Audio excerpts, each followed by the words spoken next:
We all know bass fishing can be really complicated. Fly fishing can be really complicated, but it doesn't have to be. I'm going to go through 4 different individual flies representing 4 different styles of flies for bass that every fly fisherman needs to have in their box.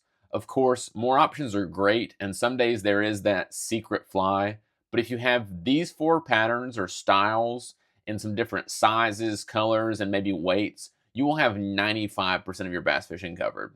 I'll preface this by saying that most of these pattern suggestions are going to be based on fishing for bass in rivers and streams, but I still stand by this list as the 4 flies to have for black bass species worldwide in lakes, rivers, streams, ponds, whatever. Before I get too far into the video, just want to let you know I'm going to leave a list of all these flies in the description below, as well as some more information on colors and links to flies that I can find. If you enjoy this kind of content, I would really appreciate a subscribe if you don't mind. If you have any questions or comments or whatever, please leave those for me too. For each of these 4 categories, I'm going to give you my suggestion on a single favorite pattern, as well as some alternatives and other options if you want to round out your selection. I will also give a number 1 color. If all you have is one of each of these patterns in my number 1 color, I'm confident you can catch bass pretty much anywhere. For a little bit of background, I've been bass fishing on the fly for more than a decade in ponds, lakes, and primarily rivers and streams. I've fished for smallmouth, spotted bass, largemouth, shoal bass, and have completed the Georgia Bass Slam, including some pretty unique species like this Chattahoochee bass you see here.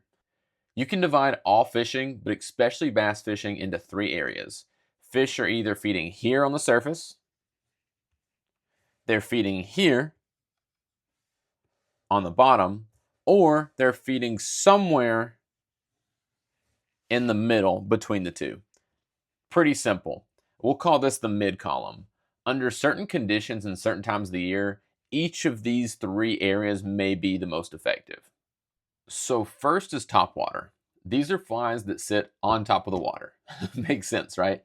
Oftentimes with topwaters, we're imitating terrestrials or flying creatures that may fall onto the water. So like insects, beetles, ants, grasshoppers, dragonflies, mayflies, etc. Outside of insects with topwaters, we're imitating things like frogs, bait fish that may be sitting on the surface or are wounded, and sometimes even mice, bird, turtles, or lizards. For topwater, if you're tying your own, the best bass topwater in existence is Ken Edmond's Stealth Bomber. It can be tied in almost any size. It's fairly simple to tie effectively, but there are definitely some tricks to tying them optimally. And you can size these down to a 10 and up to a quite large size with some creativity. The number 6 is going to be your bread and butter, but it won't hurt to have some options. Color-wise, white is my number 1. That's going to do a decent job of imitating an insect, a wounded bait fish, or even a frog. Otherwise, stuff like black, yellow, and naturals such as tan and olive or some other colors I fish pretty frequently. If you aren't spinning your own, then my first suggestion would be to hit up Unicoi Outfitters to see if they have some hand-tied stealth bombers in stock. There are some commercial stealth bombers available, but in all honesty, I probably wouldn't bother with them. If you can't get your hands on some stealth bombers, the Boogle Popper is another go-to topwater of mine. These things are indestructible. The 4, 6, and 8s are great, but again, the middle size, number 6, is probably going to be the best size and most versatile. Same colors apply here: powder white, mossy green, black galaxy, and yellow fella. If your bass are mostly eating fish on topwater, such as bass feeding on shad in lakes, then a more fishy topwater may be a good go-to, like the Flymen Fishing Company bait fish poppers. Next category is the dredge fly. These flies are on the very opposite end of the spectrum. You're going to be fishing these right on the bottom, imitating aquatic insects like hellgrammites, stoneflies, and crane flies, as well as crawfish, worms, and even minnows and sculpins. For these flies, I like to keep them simple. If you aren't getting them snagged on the bottom, then you aren't fishing them right. If you fish conventional gear at all, you'll find these flies very similar to a Texas rig, Ned rig, shaky head, etc. You can fish these right on the bottom, as well as swimming them, which I'll talk about later. As far as fishing them on bottom, you can literally just have them sit in place with a semi-tight line, and as the current moves, the fly is going to undulate and move naturally. Otherwise, a slow drag on the bottom with a few little hops or twitches, or some mix between these techniques is going to get it done. For these flies, I really prefer something tied on a jig hook. This allows the fly to ride hook point up to reduce snags on the bottom. As far as patterns go, I really don't have a particular pattern I swear by, and honestly don't know that pattern makes a huge difference here. Some good options here are the Critter Mite if you're looking for a Helgramite imitation. Otherwise, the Hairy Fodder is a good one, and pretty much any dumbbell eye crawfish pattern. If you're tying your own, it's hard to go wrong with any combination of a rabbit strip, rubber legs, and dumbbell eyes. For a commercial fly, the Fish Skull Sculpin Bunny is a good one. And like I said, pretty much any heavy crawfish fly. For these flies, it's nice to have some different weights as well for different amounts of depth and current. For colors, stick to naturals like olives, browns, rust, mottled colors, and black. If I'm picking one fly, I'm picking olive. Between our topwater flies and our dredge flies is everything in between, the mid-column. I'm going to break mid-column flies down into two groups. Mid-column flies are going to be imitating fish primarily. You'll sometimes see them imitating fleeing or swimming crawfish as well. So the first group is going to be what I call a jig fly. So jig flies are pretty self-explanatory. They're tied with some kind of heavy weight, be that lead eyes or a bead head. I do want to emphasize that I'm not so much talking about the shape of the hook, but how the fly is fished. You strip them, they come up in the water column. You give them slack, they're going to drop back down.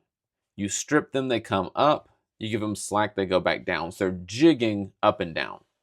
This jigging motion imitates a wounded bait fish or a crawfish trying to flee back to the bottom. These flies will have to be typically fished closer to the bottom just because of their weight. If you want to fish them up higher in the water column, you'll need a lighter weighted fly or to strip them more quickly. But because they move up and down as you fish, I'm still considering them a mid-column fly. The quintessential jig fly and the best jig fly is the Clouser minnow. Probably one of the greatest flies ever created.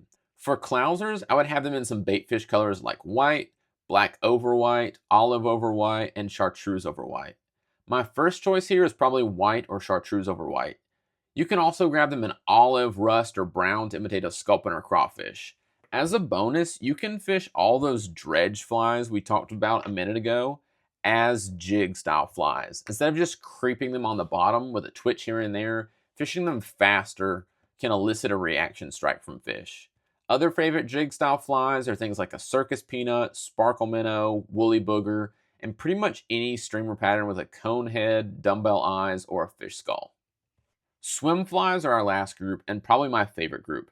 Swim flies tend to be almost neutrally buoyant, meaning they don't sink down or float up very much when you pause them. Now these can have a little bit of weight or some buoyancy, but let's not overcomplicate things.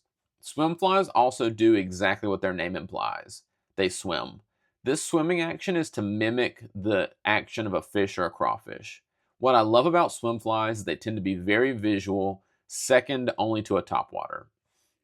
With swim flies, you, the angler, are also responsible for making the fly look lifelike.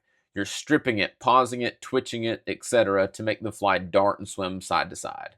Fly design also contributes significantly to the action of a swim fly. They may flutter in place, dart side to side, or swim and wiggle when stripped. Because a swim fly does not have much built-in weight, if you want to fish them deeper, you're going to have to use either a sinking or an intermediate line. Using a sinking line as opposed to a sinking fly lets that fly hover right in front of a fish's face, and that pause can really elicit some strikes. Very similar to a jerkbait for conventional fishing. As for flies, the most well-known fly and number one swim fly in my opinion to have is a game changer. Luckily, you can pick up game changers from the Chocolate Factory as well as Flymen Fishing Company. It does seem like the highest quality commercial game changers are being tied by Blaine Chocolate's company, the Chocolate Factory. As far as what styles for black bass, meaning largemouth, smallmouth, spotted bass, and shoal bass, my go-to would be a feather changer in the 5 to 6 inch range. As for colors, give me white, a more natural like tan or olive, white and chartreuse, and sometimes black. If you made me choose a single color, I would probably pick white here too. But if I already had the white Clouser I mentioned earlier, I'd probably choose something like a tan game changer for some variety. There are lots of good swim fly patterns out there. Some others that come to mind for me are a double deceiver or even a single deceiver, a Murdoch minnow, unweighted gallop patterns, a bushwhacker, etc. On a lot of these swim flies, you're going to see different shaped heads. They're going to help to move the fly in the water to give it that swimming action. So just to recap, I can only have 4 flies for bass fishing. I'm taking a white game changer, I'm taking a white or whitened chartreuse clouser minnow. I'm taking a white stealth bomber. And I'm taking an olive dredge fly or crawfish pattern. That's going to cover everything you need anywhere in the country, any bass species.